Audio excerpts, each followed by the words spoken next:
유다의 왕 아하스 제12년에 엘라의 아들 호세아가 사마리아에서 이스라엘 왕이 되어 9년간 다스리며 여호와께서 보시기에 악을 행하였으나 다만 그전 이스라엘 여러 왕들과 같이 하지는 아니하였더라. 아수르의 왕 살만에셀이 올라오니 호세아가 그에게 종이 되어 조공을 드리더니 그가 애굽의 왕 소에게 사자들을 보내고 해마다 하던 대로 아수르 왕에게 조공을 드리지 아니하며 아수르 왕이 호세아가 배반함을 보고 그를 옥에 감금하여 두고 아수르 왕이 올라와 그 온 땅에 두루 다니고 사마리아로 올라와 그곳을 3년간 애워쌌더라. 호세아 제9년에 아수르 왕이 사마리아를 점령하고 이스라엘 사람을 사로잡아 아수르로 끌어다가 고산 강가에 있는 할라와 하볼과 메대 사람의 여러 고을에 두었더라. 이 일은 이스라엘 자손이 자기를 애굽 땅에서 인도하여 내사 애굽의 왕 바로의 손에서 벗어나게 하신 그 하나님 여호와께 죄를 범하고 또 다른 신들을 경외하며 여호와께서 이스라엘 자손 앞에서 쫓아내신 이방 사람의 규례와 이스라엘 여러 왕이 세운 율례를 행하였습니다. 아멘. 오늘 말씀은 열왕기하 17장 1절로 7절까지 말씀, 8절까지 말씀이에요. 그죠? 17장 1절로 8절까지 말씀. 이 말씀을 보면서 이스라엘의 멸망, 왜 이스라엘이 망했는가, 바로 그것을 우리가 보는 거죠. 근데 언제 망했냐면 호세아 때 망했어요. 여기 보니까 언제라고요?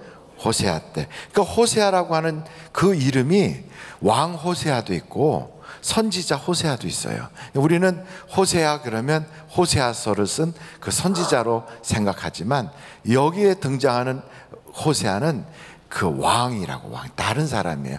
동명이인이라고 할 수 있어요. 그 호세아라는 사람이 왕으로 있을 때 가장 그 당시에 강대국이 아시리아였는데, 여기 성경에 보니까 아시리아의 살만 에셀이라고 하는 사람이 호세아한테 조공을 바쳐라 그런 거예요. 우리도 옛날에 저 중국에다 조공 바치고 살았거든요. 그러니까 약소국가는 강대국에다 이렇게 바치는 거예요. 참 세상이 그런 것 같아요. 약한 사람을 도와주지 못할 망정 강한 사람이 약한 사람 거 뜯어먹고 사는 게 이 세상인 것 같아요. 참 치사하죠. 약하면 이렇게 참 그랬던 거예요. 우리도 조공을 바쳤어요. 조공이 주로 뭐였냐면, 우리나라 조공이 뭐 고려 인삼이나 이런 물질만 있는 게 아니라 여자들도 조공으로 가가지고 그래서 이렇게 바친 거예요. 그런데 이 나라도 똑같이 이스라엘도 살만 에셀이라고 하는 아시리아에다가 조공을 바치다가 보니까 이 호세아 왕이, 야, 왜 우리가 저 아시리아에다가 조공을 바쳐? 기분 나쁘네, 자존심 상하네. 그래가지고 애굽에 좀 도움을 요청하고 조공을 안 바쳤다고요. 그랬더니 살만에셀이 쳐들어왔어요.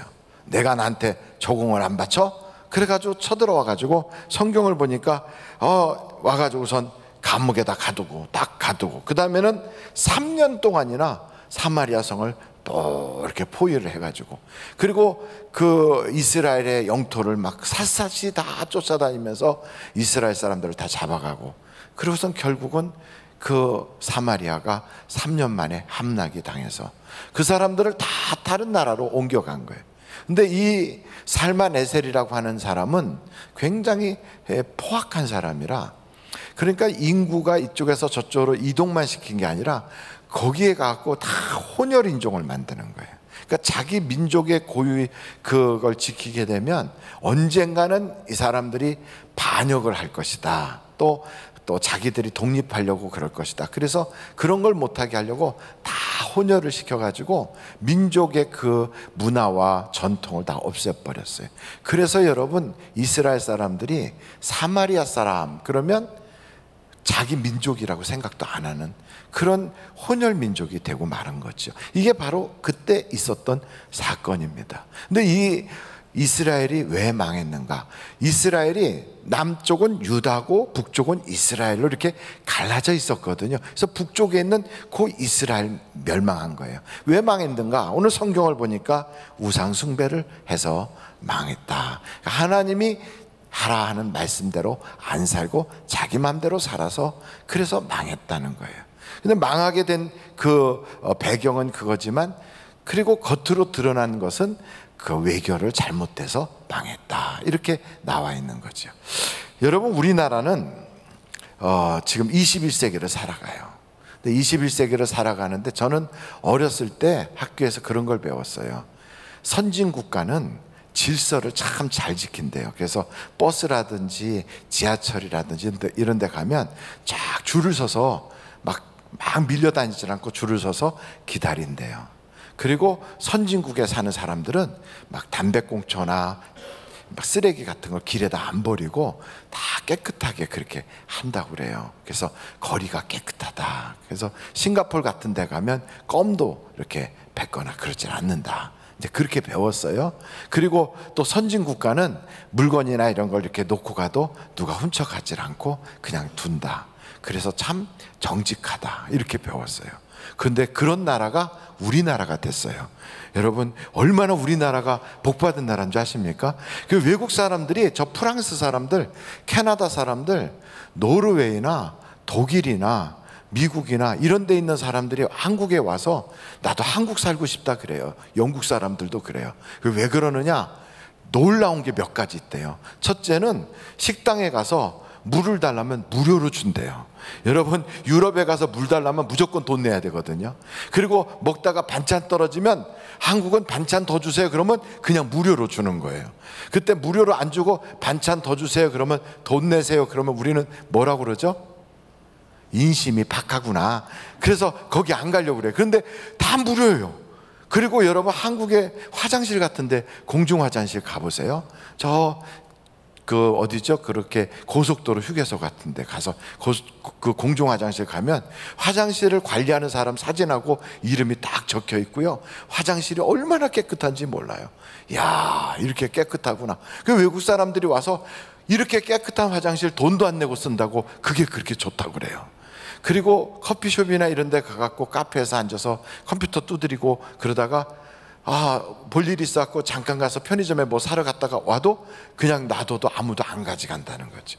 그건 저 유럽에 가면 어림도 없대요. 놓고 가면 그냥 다 없어진대요. 그리고 어떤 때는 집에 문도 안 잠겼는데 며칠 있다 가도 그냥 다 있다는 거죠. 그런데 저기 유럽이나 이런 데 가면 아주 집안에 있는 침대까지 다 가져갔을 거라고 그런 얘기를 해요.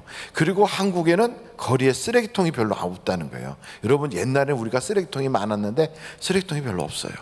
그러면서 거리가 그렇게 깨끗하고, 지하철을 타려고 하거나 저 서울에서 경기도 지역으로 가는 버스를 타려고 그러면 사람들이 먼저 온 사람부터 쭉 줄 서서 기다리고 참 너무 기가 막히고, 밤 10시, 12시에도 여자가 혼자서 귀가를 해도 괜찮을 만큼 치안이 다 안전하고, 그리고 밤 막 10시 넘어서도 통닭 하나 주세요 그러면 통닭이 딱 배달되고, 참 이런 나라가 없다는 거예요. 그래서 여러분, 한국은 너무 살기 좋은 나라라고. 여러분, 그렇게 생각이 듭니까? 이렇게 살기 좋은 나라를 왜 자꾸 뭐 지옥이다 헬이다 이럽니까? 전 세계에서 이런 나라가 없어요. 영국, 프랑스, 노르웨이, 저 캐나다, 미국 이런 데서 사는 사람들이 한국 와서 이걸 보고요 부러워해요. 나도 한국 살고 싶다. 뉴욕에서 온 사람이 그래요. 이야, 뉴욕은 너무너무 지저분한데 한국은 너무 깨끗하다. 그리고 너무 한국 사람들이 친절하다. 그리고 인심이 좋다. 밥 먹으러 가도 반찬도 그냥 막 준다. 그거 너무 좋은 거지요. 그래서 여러분이 이렇게 살긴 좋은 나라를, 이 귀한 나라를 원래부터 이러지 않았거든요. 옛날엔 부질서하고 막 쓰레기도 많고, 그리고 쓰레기통에 막 담뱃불 끄지 않고 넣어갖고 막 불나가지고 그 지나가다 보면 막 연기 나고, 혹시 그거 기억나십니까? 이랬던 나라가 우리나라인데 지금은요 참 기가 막히게 좋아요. 공중전화 박스가 그 많던 그게 다 없어졌어요. 그죠? 그런데도 여러분, 전화를 어디 가든지 탁 하면 핸드폰이 터지죠. 지하철 속에서도 짜장면 시켜 먹을 수가 있지요. 와이파이가 펑펑 터지죠. 전 세계에 이런 나라가 없어요. 여러분, 이런 기가 막힌 나라에 살게 된 것은 정말 하나님의 은혜인 줄로 믿습니다. 그러니까 옆에 분들한테, 야, 우리가 사는 이 땅이 전 세계에서 제일 괜찮은 나라에 살고 있어. 다 같이 축하합니다 한번 해드리겠어요. 시작. 축하합니다. 그러니까 우리나라가 엄청 좋은 나라예요. 이걸 모르고, 이렇게 좋은 나라를 모르고요, 그냥 우리나라는 그냥 못된 나라, 못하는 나라, 뭐가 문제가 많은 나라, 안 그래요. 그 조그만 사건 하나가 터지면 그게 막 뉴스에 나오고 난리가 나는 이유가 워낙에 괜찮은데 이런 일이 다 있네, 이래 갖고 놀래서 그런 거지. 여러분 유럽 가면 그런 일은 날마다 터지고 곳곳에서 터지고 비일비재해요. 그래서 대한민국에 산다는 건 엄청 복받은 거예요. 이런 나라가 된 것은 우리가 애국가를, 괜찮은 애국가를 가지고 있어서 그래. 하나님이 보아사 우리나라 만세 이래가지고 동해물이 마르고 백두산이 닳도록 하나님이 우리를 보호해주는 나라에 사니까. 여러분 이런 애국가를 부르는 나라가 세상에 어디 있어요? 야, 하나님이 이렇게 보호해줘서 우리는 만세다, 이런 노래를 부르면서 애국가를 가지고, 그리고 축구 선수들도 해외 나가면 가슴에 탁 써놓고 축구를 하니까 잘하잖아요. 그러니까 우리는 복받게 되어 있어요. 근데 이런 나라에 살면서 우리가, 아니 왜 그냥 못 산다고 얼굴에 내천차를 쓰고 막 먹고 사는 게 힘들다고 막 그러는가.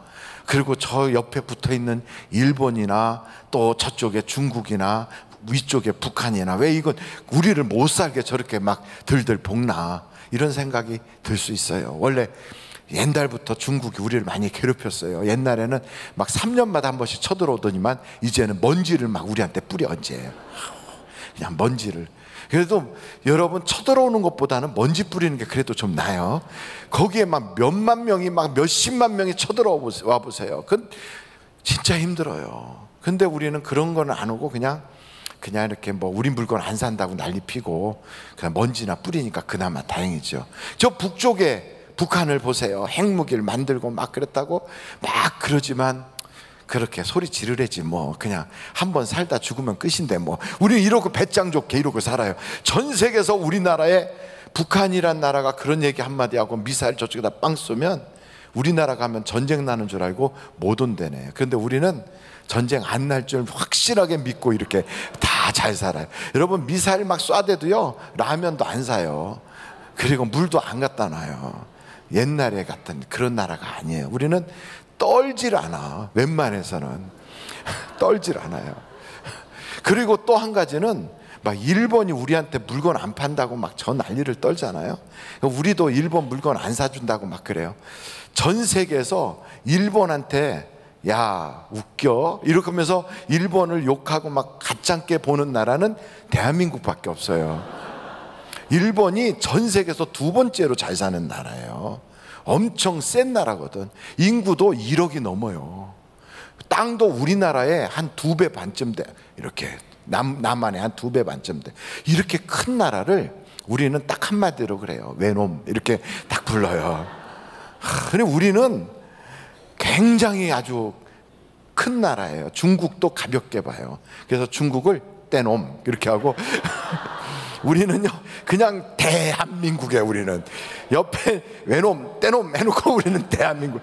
그런 나라보다 사실은 작아요. 그런데 그렇게 그러고서 한번 우리 건드리면 우리는 뒤끝이 장렬을 해요. 한 100년은 가요 뒤끝이. 그래서 우리 건드리면 100년은 우리가 이를 가라. 저는 생각할 때 저 프랑스하고 독일도 그럴까. 쟤네들은 프랑스하고 독일은 2차 세계대전을 일으키고 아주 막 치열하게 싸웠어요. 레지스탕스라고 하는 게 프랑스어로 저항하다. 그래갖고 그 독일 군들을 죽이기 위해서 그렇게 아주 치열하게 싸웠거든요. 그리고 드골이 딱 그 프랑스를 해방해갖고 나왔을 때 독일에 그렇게 협조했던 사람들은 가차없이 싹 다 처단했어요. 그러니까 그만큼 아주 막 치열하게 싸웠는데, 여러분 프랑스 애들 보고 너 독일 애들 싫냐? 이렇게 물어보면 아니 그래요. 그럼 독일 사람들한테 너 프랑스 애들 싫어? 그러면 아니 그래요.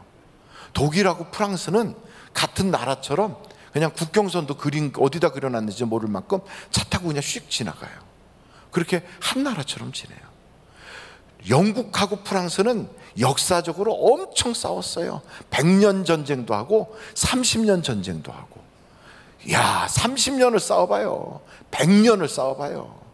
그렇게 싸웠는데도 프랑스하고 영국하고, 영국 영어는 안 쓴다 그러지만 그 사람들 물어보세요. 너 영국 싫냐? 그럼 아니. 프랑스 싫어? 아니. 근데 한국 사람 보고 너 일본 싫냐? 그럼 응, 그래요. 왜? 저것들은 아이고. 그러면서 뒷말을 흐려. 그래서 지금 이 사건이 벌어진 거예요. 이 사건이. 그래서 가만히 보니까 그 사람들도 피해가 있는데 그러질 않고 용서하고 잘못했다고 그러고 하나가 돼요. 우리는 그래요. 쟤네들이 진정성이 없어야. 그래서 아주 그냥 밟아버려야 돼, 막 이래요. 근데 저도 좀 그 생각이 있어요. 일본 쪽을 바라보고 싶지는 않아요. 그래서 아직까지 제일 가까운 일본에다 선교사 한 명도 안 보냈어요. 그러니까 참 목사도 웃기지. 그런 감정이 내 속에 있는데, 민족 감정이죠. 근데 그러면 안 된다는 거예요. 세상은 그렇게 해도 믿는 사람은 그러면 안 돼요. 세상은 그래도. 영국과 프랑스와 독일, 이 나라들이 다 같은 나라처럼 왔다 갔다 하는 게, 그게 다 배경이, 문화가 크리스찬 문화예요. 그렇게 치열하게 싸우고 죽이고 했던 그 나라가 오늘 다 용서해요. 그리고 하나같이 살아요. 근데 우리는, 친일파는요 100년 전에 다 죽었어. 근데 지금 뭐 우리가 친일파래. 너 일본 좋냐? 여행 갈 건데 친일파구나, 이래요. 그렇지 않아요. 여러분, 우리의 마음속에는 일본을 밟아버리자 이런 생각을 하지 말고요, 일본을 회개케 하자. 그래서 예수 믿게 하자, 이렇게 해야 돼요. 일본 크리스찬들이 한국에 올 때마다 우리 교회에서도 몇 번 오셨었는데 무릎 꿇고 잘못했습니다 그러잖아요. 그 사람이 무슨 잘못을 했겠어요? 그 조상이 잘못했으면 잘못했지. 그래서 우리는 그런 마음을 애초부터, 믿는 사람은 원통함을 가지고 있으면 안 돼요. 말세의 병이 뭐냐? 원통함을 가지고 있는 거예요. 원통함. 이것이 해결돼야 돼요. 시어머니가 한번 뭐라고 그랬다. 10년째 시자를 붙이지 않아. 시금치도 안 먹어. 하여간 시의 버스도 안 타. 이러면 참 놀라운 거예요. 예수 믿는 사람은요, 용서할 줄 알아야 돼요. 한번 손을 이렇게 들어보십시다. 다 들고요, 왼쪽으로 가서 이렇게 흘려보내세요. 시작. 흘려보내자. 흘려보내자. 그런데 어떤 사람은 이렇게 흘려보내는 사람도 있어요. 근데 일제히 저쪽으로 한번 흘려보내겠어요. 저쪽으로. 여러분은, 저는 이쪽으로, 여러분은 저쪽으로. 다 같이 시작. 흘려보내자. 뭘 흘려보내세요? 원통함을, 미움을. 다 가까워서 미워지는 거예요. 가까워서. 우리는 아프리카를 미워하지 않아요. 우리는 브라질을 미워하지 않아요. 우리는요, 저 멀리 떨어져 있는 영국을 미워하지 않아요. 가까워서 미워해요. 그러다 보니까 가까운 부모, 가까운 친척, 가까운 형제 자매, 가까운 친구들이 미운 거예요. 그래서 성경에 보니까 마땅히 사랑해야 될 사람이 미워지는 거예요. 근데 이 살만에셀이 다스리는 그 나라가 이렇게 있잖아요. 아시리아가. 근데 이 이스라엘의 호세아는 백성들을 위해서 조금 자존심 꾸기면 되거든. 그러면 전쟁도 없고 백성들 편하거든. 근데 그러지 않았거든. 제가 무슨 얘기 하려고 저러나 하고 절 째려보지 마세요. 저는 호세아 얘기를 하고 있을 뿐이에요. 그거예요. 그냥 자존심 그러면 되거든. 우리나라 영화 중에 이게 있어요. 왕이 된 남자. 거기에 주인공이 누구였어요? 목사님 성경에 나오나요? 예. 그 광해라고 하는 왕, 조선의 15대 왕이었어요. 이 사람이 왕으로 있을 때 명나라와 청나라를 잘 컨트롤해서 중간에서 아주 그렇게 실리 외교를 잘했어요. 그래서 백성들이 전쟁을 안 했어. 편안하게 지냈어요. 명나라한테도 비유 맞히고 청나라한테도 비유 맞히고. 그러다가 인조 반정이 일어나서 광해군이 제주도로 귀향을 갔고요, 그 가족이 다 죽었어요. 강화도에서. 그리고 나서 인조가 탁 들어서자마자 우리는 명나라를 택한다. 그리고 명나라를 딱 택했어요. 그랬더니 청나라가 쳐들어왔어. 청나라의 누르하치라고 하는 그 인간이 쳐들어와 가지고요, 그래가지고 인조가 어디로 도망갔냐면 남한산성으로 도망갔어요. 남한산성에 가서 그 쭈그리고 앉아가지고 전 국토는 임진왜란으로 온 백성이 막 피폐해졌는데 거기다 대고 또 병자호란이 나서 온 백성들이 막 그냥 죽을 지경이 됐어요. 왕만 거기 들어가서 있는 거예요. 백성들은 죽든 말든. 그러다가 도저히 살 길이 없으니까 와가지고 여러분 삼전도의 굴욕이라고 하는, 그게 왕이 9번씩이나 이 말을 쪄가면서 그 청나라 황제한테 절을 하잖아요. 그 삼전도의 굴욕이 어디서 있었냐면 요 옆에 삼전동에서 있었어요. 거기가 삼전도였어요. 옛날에 거기가 섬이었어요. 삼전동이. 거기서 그 이맛박을 쪄가면서 잘못했다고 그랬어요. 그 바람에 이렇게 참혹해진 거예요. 왜 그렇게 됐느냐? 왕이 깨어있지 못해서 그랬어요. 근데 옛날에는 왕이 나라의 주인이었다면 지금은 나라의 주인이 백성이에요. 여러분, 대통령이 아니에요. 백성이 나라의 주인이에요. 그렇다면 우리는 어떻게 해야 되느냐? 기도해야 돼요. 한번 여러분 절단해 보실까요? 나라를 위해서 기도하자. 기도해야 돼요. 우리는 지정학적으로 대국은 아니라고. 중국이 있고 일본이 있고 멀리는 미국도 있고 저 위로는 러시아가 있고, 우리는요 강대국 사이에 딱 끼어 있어. 그러면 어떻게 해야 되느냐? 그러면 똑똑해야 돼 우리가. 그리고 하나님이 보호해 주셔야 돼요. 그래서 우리는 옆에 원한 가지고 막 원통함을 가지고 중국에 대해서, 북한에 대해서, 일본에 대해서, 미국에 대해서 그럴 거 없어요. 우리나라의 평안을 위해서 우리는 다 그들을 잘 사용할 수 있어야 돼. 그러면서 우리는 기도해야 돼요. 하나님, 우리나라 좀 도와주세요. 하나님, 우리나라 좀 지켜주세요. 이걸 안 했던 호세아는 나라가 완전히 망해버렸어요. 이걸 안 해서. 그래갖고 호세아 때 온 백성이 끌려가 갖고요, 어디서 살아야 될지 몰라 막 뿔뿔이 흩어진 거예요. 여러분, 역사는 보면서 배워야 돼요. 이스라엘 역사를 보면서 21세기를 살아가는 대한민국이 배워야 될 줄로 믿습니다. 왜 망했느냐? 왜 이런 기가 막힌 사건이 벌어졌느냐 하고 성경에 뭐라고 나와 있냐니까 우상 숭배를 해서 그리 됐다는 거예요. 하나님의 뜻대로 하지 않아서. 제가 우리 교회 현장 기도 사역팀들과 함께 중국 단동을 거쳐서 백두산까지 쭉 갔다가 돌아오는데 서해안을 타고 배를 타고 갔다 왔거든요. 배를 타고 단동으로 해갖고 저 백두산까지 우리 성도님들과 함께 다녀오는데, 한쪽으로는 압록강이 쭉 있어요. 압록강 저편으로는 북한, 이쪽으로는 중국. 근데 중국과 북한을 보니까 북한은 아주 이렇게 그냥 이렇게 아주 너무 초라해요. 건물도 그렇고. 그리고 어쩜 그렇게 온 땅이 그렇게 회색빛인지 몰라. 근데 이쪽은 막 발전하고 건물도 막 삐쭉삐쭉해요. 그래서 우리를 그렇게 가이드해 주시는 그 여자분이 그래요. 자기는 조선족이라고. 근데 왜 한국 사람들은 와서 우리를 조선족이라고 하는지 모르겠다고 그래요. 조선족이라고 하는 건 중국 사람들이 자기를 조선족이라고 하는 거지, 왜 중국 동포라고 해주지 않느냐 그래요. 미국 동포, 일본 동포 그러면서 중국에 사는 우리 동포들을 향해서는 왜 조선족이라고 하냐고, 중국 동포라고 해줘야지, 그 얘기를 하더라고요. 그런데 그분이 그 얘기를 해요. 중국에 사시는 우리 동포들이 가정이 대부분 다 무너졌대요. 그래서 왜 무너졌느냐 물어봤더니 그분이 한국에 돈 벌러 가느라고 젊은 사람들이 막 떠나고 그래서 노인들만 계시는데 가정이 그렇게 깨졌대요. 그러면서 그래요. 그 흥룡강성부터 시작해서 만주 쪽에 쭉 살고 있는 우리 동포들은 돈 하다가 가정은 다 깨지고, 저 압록강 건너편에 있는 북한은 김부자들을 섬긴다고 막 태양신 섬긴다고 그 난리를 떨다가 나라가 적골이 됐다고 그래요.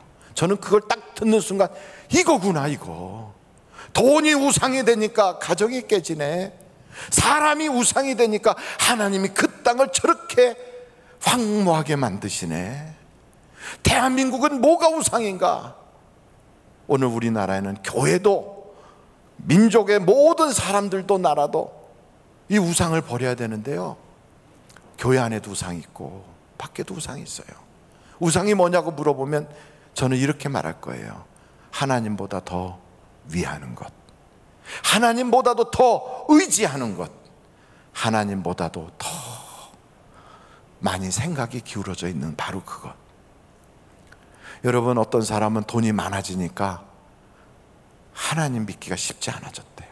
어떤 사람은 세상에서 유명해지니까 예수 믿기가 쉽지 않아졌대요. 직급이 올라가니까 하나님 믿기가 쉽지 않아졌대요. 쾌락에 빠져서 놀러 다니느라고 막 스포츠 하느라고 예수 믿기가 쉽지 않아졌대요. 여러분, 중국도 저 북한도 사실은 처음부터 절이 된 건 아니에요. 북한은 우리보다 더 잘 살았어요. 70년대까지. 근데 우상 숭배를 하니까 저렇게 이상하게 저 위도 괜찮고 아래도 괜찮다, 그 중간 딱 끼어있는 북한만 지지리도 못 살게 만드는 거예요. 지지리도 못 살게. 참 이상하죠? 우리도 똑같아요. 왜 하나님이 이 땅에 이런 어려움을 주십니까? 걸어가든 자전거를 타고 가든 버스를 타고 가든 차를 타고 가든 건물들마다 전부 다 비어가지고 임대 이렇게 써 있느냐? 왜 곳곳에 사업하는 사람들이 못 살겠다고 그 난리냐? 선진국가 같이 우리는 남들이 부러워하는 그 땅에 살고 있는데 우상숭배예요. 여러분, 오늘부터 우리가 교회 안에서도 목사가 우상되면 안 되고요, 교회 안에서도 돈이 우상되면 안 되고요, 교회 안에서도 세상의 명예와 성공이 우상이 되면 안 돼요. 하나님 섬겨야 돼요. 밖에서도 똑같아요. 자식이 우상되면 안 돼요. 쾌락이 우상이 되면 안 돼요. 우리 인생의 다른 어떤 것이 하나님 자리에 앉으면 안 돼요. 우리는 복받아 사는 방법은 하나밖에 없다. 여러분, 나라가 망했어도 백성이 다 망한 건 아닐 경우가 있어요. 유다가 망했을 때 모든 사람들이 다 죽어 넘어지는데 그런 망한 나라에서도요, 자기는 잘 되는 사람이 있어. 누군가 봤더니 다니엘, 누군가 봤더니 느헤미야. 저 사람은 어떻게 괜찮지? 에스라 같은 사람, 에스더 같은 사람들은요, 나라가 없어졌고 온 백성들이 다 노예로 끌려갔는데도 이 사람들은 나라가 바뀌고 역사가 바뀌어도요 잘 살아. 어떻게 돼서 저렇지?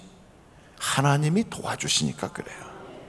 이분들의 마음속에는 뭘 하느냐? 하나님만 섬기리라 하고 결심을 하는 거예요.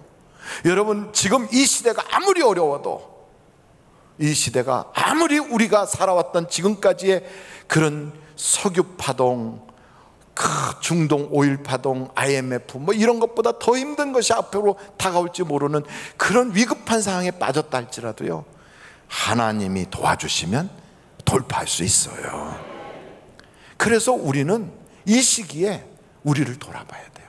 왜 이 나라에, 이 손바닥만한 나라에 하나님이 이렇게 우리를 도와주시고 복받게 하시더니만 이 위기를 오게 하는가? 우리는 IMF 때요, 자기 집에 있는 금부치 가지고 나가서 나라를 살리려고 그랬어요. 여러분, 지금 IMF가 다시 온다면 그렇게 할 사람 있으면 손 들어보세요. 별로 없어요. 왜 그렇습니까? 민심이 달라졌어요. 세상이 달라졌어요. 왜요? 이웃보다 자기를 더 생각하거든. 나라보다 자기만 생각하거든. 이렇게 바뀌었어요. IMF 때는 그런 마음을 가지고 팍 하니까 온 국민이 하나가 돼서 돌파를 했는데 지금은 분열이에요. 동서분열, 남녀분열, 청년과 장년 분열, 이념 분열, 그냥 온갖 분열이, 빈부의 격차의 분열. 그래서 사람들끼리 앉으면요 세상 얘기 안 하려고 그래. 왜? 하다 보면 싸울까 봐. 무슨 얘기만 하냐? 일기예보 얘기하고요, 스포츠 얘기하고요, 코미디 보면서 낄낄 웃어요. 밥 먹으러 갔는데 식당에서 딱 뉴스가 나오니까 그러더라고요. 저 뉴스 좀 돌려주세요. 야구 보기에 돌려주세요. 그래요. 왜요? 그랬더니 그 뭐라 그러냐면 밥 먹다가 체할까 봐요. 그래요. 지금은 이런 시기가 됐어요. 왜요? 하나님이 도와주지 않으면 우리나라 안 돼요. 안 돼요. 그래서 여러분, 우리는 우리 속에서부터 개혁이 일어나야 돼요. 개혁. 내 속에 있는 모든 우상을 하나님보다 더 막 붙잡고 있었던 걸 버리자 이거예요. 내려놓자는 거예요. 내려놓자. 그리고 세상이 무너져도 살아남는 사람들은 어떻게 살아남았나 그들을 보자는 거죠. 봤더니 그들은 그 순간에 하나님이 도와주시더라는 거예요. 도와주. 그럼 어떻게 해야 돼요? 나도 그 하나님에게 도움 받아야 되겠다. 하나님 도와주세요. 하나님 붙잡아 주세요. 하나님 역사해 주세요.